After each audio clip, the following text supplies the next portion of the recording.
Praise Lord. വേമരണേഷ് ക്രിസ്തുവിന്റെ നാമത്തിലുള്ള സ്നേഹം നിർത്തെ എല്ലാ ദൈവമക്കളും അറിയിക്കുന്നു. ദൈവമക്കളെ, ഇന്ന് ദൈവമക്കളുടെ മുന്നിൽ ഞാനൊരു വ്യക്തിയെ പരിചയപ്പെടുത്താം. അത് മറ്റാരുമില്ല, 1 ദിനവൃത്താന്തം 4:9 ഒരു വ്യക്തി ജീവിതത്തെ ശക്തമായി എടുത്ത് കാണിക്കുന്നുണ്ട്. അത് എബ്ബേസ് അല്ലേ. ആ ഒരു വാക്യം പറയുമ്പോൾ തന്നെ നമുക്ക് എല്ലാവർക്കും എബ്ബേസിനെ പറ്റി അറിയാം.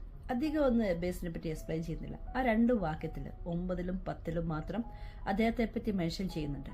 അദ്ദേഹത്തിന്റെ വിശ്വാസം അല്ലെ, കർത്താവിനോട് പ്രാർത്ഥിച്ച ഒരു പ്രാർത്ഥന, ആ ഒരു പ്രാർത്ഥനയാണ് ആ 9-ലും 10-ലും വ്യക്തമായി കാണിക്കുന്നത്. വ്യക്തമായി പറഞ്ഞെന്താ, എബ്ബേസ് തന്റെ സഹോദരന്മാരിലും ഏറ്റവും മാന്യനായിരുന്നു അല്ലെ. അപ്പൊ എബ്ബേസിന്റെ സഹോദരന്മാരുണ്ടായിരുന്നു. ആ സഹോദരന്മാരെ കമ്പയർ ചെയ്യുമ്പോൾ ഏറ്റവും അനുഗ്രഹിക്കപ്പെട്ട മാന്യൻ എന്ന് പറയുമ്പോൾ തന്നെ നമുക്കറിയാമല്ലോ, സ്വഭാവത്തിലും പ്രവൃത്തിയിലുമെല്ലാം അദ്ദേഹം നല്ലൊരു വ്യക്തി ജീവിതമായിരുന്നു. അങ്ങനെയുള്ള ഒരു വ്യക്തി ജീവിതത്തിന്റെ പ്രാർത്ഥനയാണ് 10-ലേക്ക് കാണിക്കുന്നത് അല്ലെ.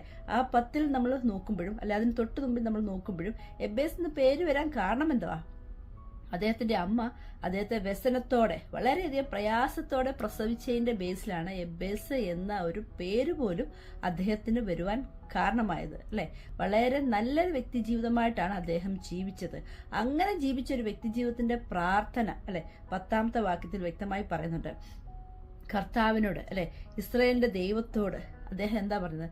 നീ എന്നെ നിശ്ചയമായി അനുഗ്രഹിച്ച് എന്റെ അതിർ വിശാലമാക്കി അനർത്ഥം വ്യസന കാരണമായി തീരാതെ വെണ്ണം എന്നെ അനുഗ്രഹിച്ചു മാനിക്കണം, അങ്ങയുടെ കരം എന്റെ കൂടെ ഇരിക്കണം. അതായിരുന്നു അദ്ദേഹത്തിന്റെ ആ ഒരു പ്രാർത്ഥനാ വിഷയം അല്ലെ. പക്ഷെ എന്നെ ഏറ്റവും കൂടുതൽ ടച്ച് ചെയ്തൊരു കാര്യം എന്നറിയോ? നീ നിശ്ചയമായി എന്നെ അനുഗ്രഹിച്ച്, നിശ്ചയമായി എന്ന് പറയുമ്പോൾ തന്നെ എബ്ബേസിനൊരു വിശ്വാസം ഉണ്ടായിരുന്നു ദൈവത്തിൽ. എന്താ? അദ്ദേഹം എന്നെ അനുഗ്രഹിക്കും, മാനിക്കും, തീർച്ചയായിട്ടും ഞാൻ അനുഗ്രഹം പ്രാപിച്ചവനായി തീരും. അമ്മ എന്നെ വ്യസനത്തോടെ പ്രസവിച്ചോട്ടെ, ഏതൊക്കെ രീതിയിൽ ആരൊക്കെ എന്നെ തള്ളിക്കളഞ്ഞോട്ടെ, പ്രയാസത്തിലൂടെ കടന്നു പോയിക്കോട്ടെ, എൻ്റെ പേരിന്റെ അർത്ഥം ഇതെല്ലാം ആണെങ്കിലും ഒരു സെക്കൻഡ് കൊണ്ട് എൻ്റെ ദൈവം എൻ്റെ ജീവിതത്തെ മാറ്റിമറിക്കുമെന്നൊരു വിശ്വാസം, ഒറ്റ വിശ്വാസം അല്ലെ. വചനത്തിപ്പോൾ നമ്മൾ നോക്കുമ്പോൾ കടുകുമണിയുടെ വിശ്വാസത്തെ പറ്റി നമ്മൾ പറയുന്നുണ്ട്. നമ്മൾ പലപ്പോഴും പറയുകയും പ്രാർത്ഥിക്കുകയും ഒക്കെ ചെയ്യുന്ന കടുകുമണിയെ പറ്റി. കടുകുമണി എന്നാ? ചെറിയൊരു വിത്ത അല്ലെ, ചെറിയൊരു പാട്ട, പക്ഷേ അതിൽ നിറഞ്ഞു കവിഞ്ഞിരിക്കുന്ന ഒരു വിശ്വാസം. പലപ്പോഴും ദൈവമക്കളെ, നമ്മുടെ ജീവിതത്തിൽ പറ്റുന്ന എന്താ? നമുക്ക് വിശ്വാസമുണ്ട് അല്ലെ, നമുക്ക് എല്ലാവർക്കും വിശ്വാസമുണ്ട്. പക്ഷെ ആ വിശ്വാസത്തിന്റെ ഇടയ്ക്കും ചില ഗ്യാപ്പുകൾ വരുന്നതാണ് നമുക്ക് പല പ്രാർത്ഥനാ വിഷയങ്ങളും നമ്മുടെ ജീവിതത്തിൽ സക്സസ് ആവാതെ, കരങ്ങളിൽ ലഭിക്കാതെ നിൽക്കുന്നത്.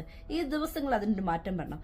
മാനുഷ്യ കണ്ണുകളിൽ നമ്മുടെ വിശ്വാസം ഒരുപക്ഷെ ചെറുതായിരിക്കാം, മറ്റുള്ളവർ കുറ്റം പറഞ്ഞ രീതിയിലുള്ള ഒരു വിശ്വാസമായിരിക്കാം. പക്ഷേ അതിലൊരു ഗ്യാപ്പില്ലാതെ തിങ്ങി നിറഞ്ഞ ഒരു അനുഭവത്തിൽ പൂർണ്ണമായും അല്ലെ വിശ്വസിക്കുന്ന ഒരു അനുഭവത്തിൽ കൂടി നമ്മൾ കടന്നു പോവുകയാണെങ്കിൽ വലിയ അത്ഭുതത്തെ കർത്താവ് നമ്മുടെ പ്രാർത്ഥനാ വിഷയത്തിന്മേൽ ചെയ്യും അല്ലെ.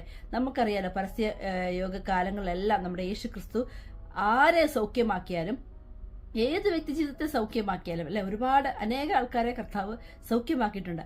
അവിടെ എല്ലാം ചോദിക്കുന്ന ഒരു ഒറ്റ കാര്യമുണ്ട്, വിശ്വാസമുണ്ടോ അല്ലെ.